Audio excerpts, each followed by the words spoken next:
দেশগুলোতে ধর্ষণের হার, সুইডেনে প্রতি 1 লাখে 88 জন ধর্ষিতা, ইউকেতে যুক্তরাজ্যে প্রতি 1 লাখে 53 জন, ফ্রান্সে প্রতি 1 লাখে 52 জন, নরওয়েতে প্রতি 1 লাখে 45 জন, ইউএসএতে প্রতি 1 লাখে 41 জন, নিউজিল্যান্ডে প্রতি 1 লাখে 47 জন নারী ধর্ষিত হয়।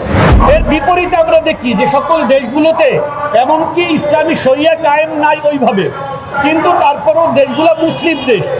ইন্দোনেশিয়াতে একই সময়ে প্রতি 1 লাখে ধর্ষণের হার মাত্র 0.43%, অর্থাৎ যেখানে তাদের 30, 40, 50 জন, এখানে একজনও না। ইরাকে 2.53, মালয়েশিয়াতে দেখেন, মালয়েশিয়া একটু মডার্ন হয়েছে না, একটু আধুনিক হয়েছে, একটু মডার্ন হয়েছে, তো তার রেপ রেট একটু বেড়ে গেছে, তার হলো 4.5%।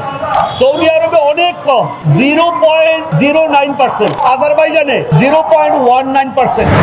এখন আমরা যদি চাই যে আমাদের দেশটা ধর্ষণ মুক্ত করতে, আর একই সাথে যদি আমরা আমেরিকা কেমন তাদের মতো হতে চাই, ইউরোপ কেমন তাদের মতো হতে চাই, তাহলে কি আপনার ধর্ষণ আপনি কমাতে পারবেন না বাড়াতে পারবেন? বাড়বে, ধর্ষণ বেড়ে যাবে আরো।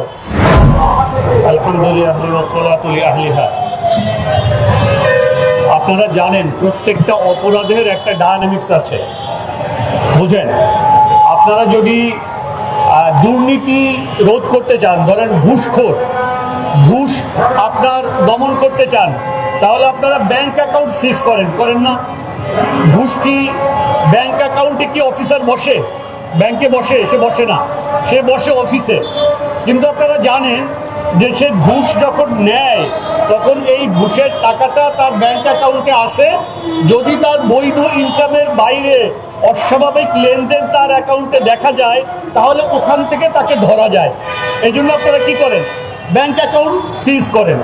তার মানে হলো যে প্রত্যেকটা অপরাধের একটা ডায়নামিক্স আছে। আপনি যদি সেই অপরাধটাকে দমন করতে চান, তাহলে 360 ডিগ্রি অ্যাঙ্গেলে ওই অপরাধটা চতুর্দিক থেকে কি কি কারণে ঘটে, কি কি মনস্তত্ত্ব আছে, কারা এটার সাথে সংশ্লিষ্ট, কিভাবে এই অপরাধ বাড়ে, কিভাবে অপরাধ কমাতে হয়, কিভাবে অপরাধীকে শায়েস্তা করতে হয়, এর সকল বিষয়টা একত্রিত করে আপনাদেরকে কি করতে হয়? অপরাধ দমন করতে হয়। আপনি যদি সেটা না করেন, শুধুমাত্র শাস্তির কথা বলেন, তাহলে আসলে অপরাধ দমন হয় না। একটা জিনিস খেয়াল রাখেন, এই যে ইসলামে যে সকল শাস্তির কথা বলা হয়েছে, চুরির শাস্তি, ডাকাতের শাস্তি, আপনার জিনার শাস্তি, তারপরে অন্যান্য আপনার মদের শাস্তি, এই শাস্তিটা কাদের জন্য? ইসলামী রাষ্ট্রের মধ্যে না? ইসলামের রাষ্ট্রে কারা বসবাস করে? মুসলমানরা বসবাস করে, মুমিনরা বসবাস করে। তাহলে তাদের জন্য শাস্তির কি দরকার? তারা তো এই কাজ করার কথা না। তার মানে হলো আল্লাহ তাআলা এটা জানেন, আপনি ইমানদার হবেন, মুসলিম হবেন, স্টিল এই জনসংখ্যার মধ্য থেকেও, মানুষের মধ্য থেকেও মানুষ এই ধরনের অপরাধ কি করতে পারে। সুতরাং এই ধরনের অপরাধ যদি কেউ করে ফেলে, তাহলে তাদের জন্য এই শাস্তি। প্রশ্ন হলো, এই অপরাধ দমনের জন্য এই শাস্তি কি একমাত্র উপায়? না, শাস্তি একমাত্র উপায় না। তো আরো অন্য অনেকগুলো বিষয় এখানে এর সাথে জড়িত আছে। আপনারা দেখেন, আজকের আমাদের দেশগুলো সবাই উন্নত হতে চায়। কি দেশ হতে চায়? উন্নত দেশ হতে চায়। উন্নত দেশের মডেল কারা বলেন তো? পশ্চিমারা। পশ্চিমা দেশগুলোকে আপনারা উন্নত দেশ বলেন, মডেল দেশ বলেন। আপনি কার মতন হতে চান? আমেরিকার মতন, ইউকের মতন, ফ্রান্সের মতন, জার্মানির মতন? তাদের মতন হইলে তো আপনারা মনে করতেন যে আপনারা অনেক উন্নত হয়ে গেছেন, তাই না? আমি আপনাদেরকে অল্প কয়েকটা পরিসংখ্যান দিই যে উন্নত দেশগুলোতে আপনার ধর্ষণের হার, সুইডেনে প্রতি 1 লাখে 88 জন ধর্ষণের শিকার হয়, ইউকেতে যুক্তরাজ্যে প্রতি 1 লাখে 53 জন, ফ্রান্সে প্রতি 1 লাখে 52 জন, নরওয়েতে প্রতি 1 লাখে 45 জন, ইউএসএতে প্রতি 1 লাখে 41 জন, নিউজিল্যান্ডে প্রতি 1 লাখে 47 জন নারী ধর্ষণের শিকার হয়। তাহলে আমরা কি দেখতে পাচ্ছি? আপনার উন্নত দেশ আপনাকে কি দিচ্ছে না, বরং আরো বেশি ধর্ষণ দিচ্ছে। এর বিপরীতে আমরা দেখি যে সকল দেশগুলোতে এমনকি ইসলামী শরিয়া কায়েম নাই ওইভাবে, কিন্তু তারপরও দেশগুলো মুসলিম দেশ, সেখানে সামাজিকভাবে মানুষের ভিতরে ইসলামের একটা অনুপ্রেরণা আছে। এই দেশগুলোর অল্প কয়েকটা আপনি দেখেন, ইন্দোনেশিয়াতে একই সময়ে প্রতি 1 লাখের ধর্ষণের হার মাত্র 0.43%, অর্থাৎ যেখানে তাদের 30, 40, 50 জন, এখানে একজনও না। আপনার ইরাকে 2.53, মালয়েশিয়াতে দেখেন, মালয়েশিয়া একটু মডার্ন হয়েছে না, একটু আধুনিক হয়েছে, একটু মডার্ন হয়েছে, তো তার রেপ রেট একটু বেড়ে গেছে, তার হলো 4.5%। সৌদি আরবে অনেক কম, 0.09%। আপনার আজারবাইজানে 0.19%। দেখেন, এই দেশগুলোতে সব জায়গায় কিন্তু ইসলামী শরিয়া নাই, কিন্তু সামাজিকভাবে এই দেশগুলো মুসলমানদের ইসলাম চর্চা আছে। ইসলাম চর্চার কারণে তাদের এই দেশগুলোতে ধর্ষণ এমনিতেই কমে গেছে। এখন আমরা যদি চাই যে আমাদের দেশটা ধর্ষণ মুক্ত করতে, আর একই সাথে যদি আমরা আমেরিকা কেমন তাদের মতো হতে চাই, ইউরোপ কেমন তাদের মতো হতে চাই, যদি আমরা আমেরিকান প্রেসক্রিপশনে দেশ চালাতে চাই, তাহলে কি আপনার ধর্ষণ আপনি কমাতে পারবেন না বাড়াতে পারবেন? বাড়বে, কম ধর্ষণ বেড়ে যাবে আরো। তাহলে এখানে আমরা প্রথম যেটা আমাদেরকে দেখতে হবে, বর্তমানে যে দেশ পরিচালনা করছেন আপনারা, আমরা দেখতে পেয়েছি যে এই সরকার ক্ষমতায় বসার পরে সারা পৃথিবীব্যাপী যারা সমকামিতার মতন নষ্টামি সারা পৃথিবীতে ছড়ানোর জন্য বিলিয়ন বিলিয়ন ডলার ফান্ডিং করে, আমরা দেখতে পেয়েছি সেই জর্জ সারোস ফাউন্ডেশন, সারোসের ছেলে অ্যালেক্স সারোস বাংলাদেশে এসেছে এবং আমাদের প্রধান উপদেষ্টার সাথে মিটিং করেছে। আমরা দেখতে পেয়েছি আমাদের যে কিংস পার্টি, এই কিংস পার্টির লোকেরা এই অ্যালেক্স সারোসের সাথে গোপনে মিটিং করেছে। তাহলে তারা তাদের সাথে কিসের মিটিং করেছে?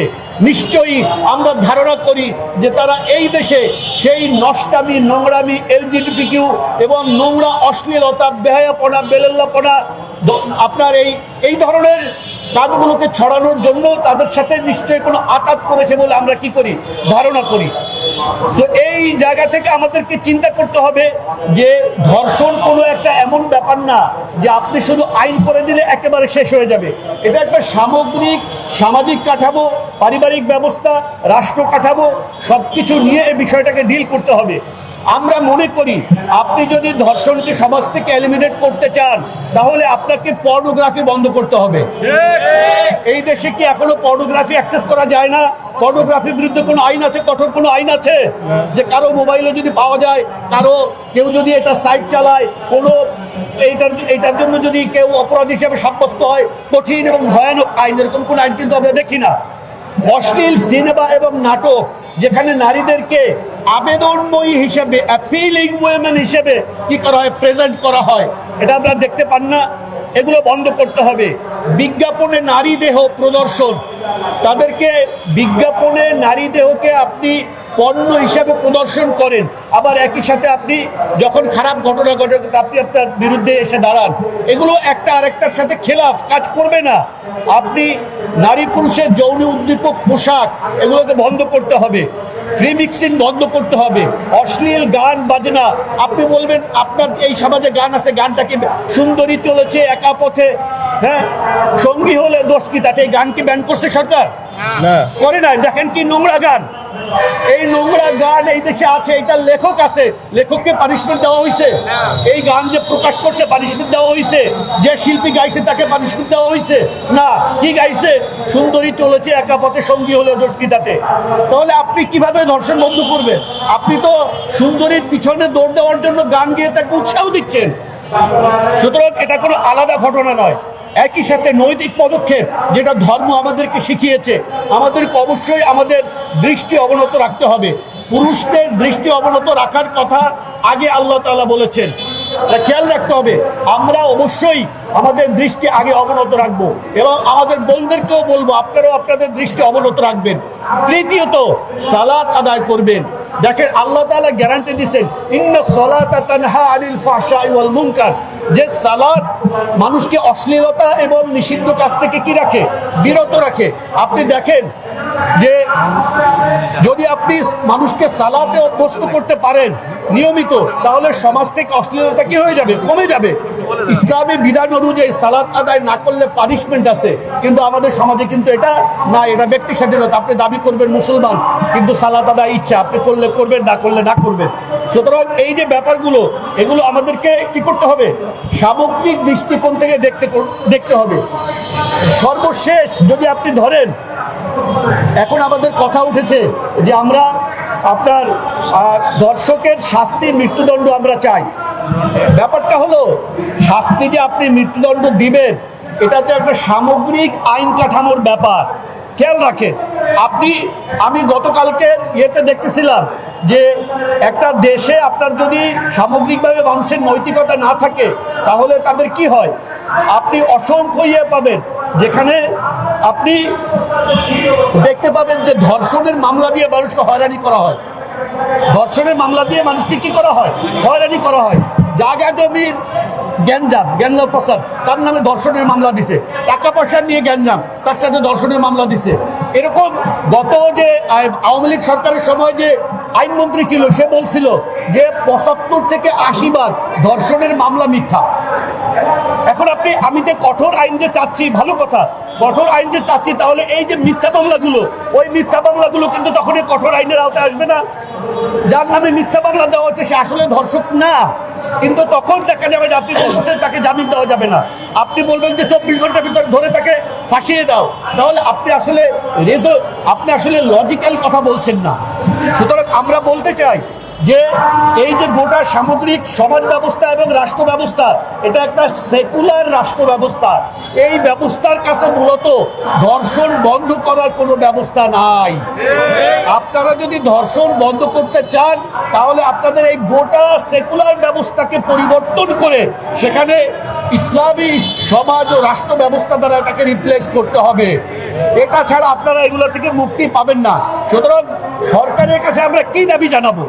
সে তো পশ্চিমাদের কোলে উঠে বসে আছে, সরকার তো পশ্চিমাদের কোলে উঠে বসে আছে। সে আমাদেরকে উন্নতির স্বপ্ন দেখাবে পশ্চিমা মডেলে। সুতরাং আমরা যারা চাই এই সমাজ থেকে ধর্ষণ নির্মূল হোক, আমরা যারা চাই যে এই সমাজ থেকে ধর্ষণ চিরতরে বিদায় নিক, আমাদেরকে কাজ করতে হবে এই সমাজে ইসলামী মূল্যবোধকে ইনস্টল করার জন্য, এই সেকুলার ব্যবস্থা পরিবর্তন করে এই সমাজকে ইসলামী সমাজ ব্যবস্থা রূপান্তরিত করার জন্য। তখন যখন আপনার এই ইসলামিক আইনগুলো থাকবে, যে আপনার ধর্ষকের শাস্তি থাকবে, তখন আশা করি ইনশাআল্লাহ সমাজ থেকে সম্পূর্ণ ধর্ষণ ইনশাআল্লাহ মুক্ত হবে। আমরা প্রত্যেকে শপথ করি যে আমাদের শেষ রক্তবিন্দু দিয়ে আমরা এই সমাজকে একটি ইসলামী সমাজে রূপান্তরিত করার জন্য আমরা আমৃত্যু পরিশ্রম করে যাবো ইনশাআল্লাহ। আল্লাহ রাব্বুল আলামিন আমাদের সকলকে সেই চেষ্টা করার জন্য তৌফিক দান করুন।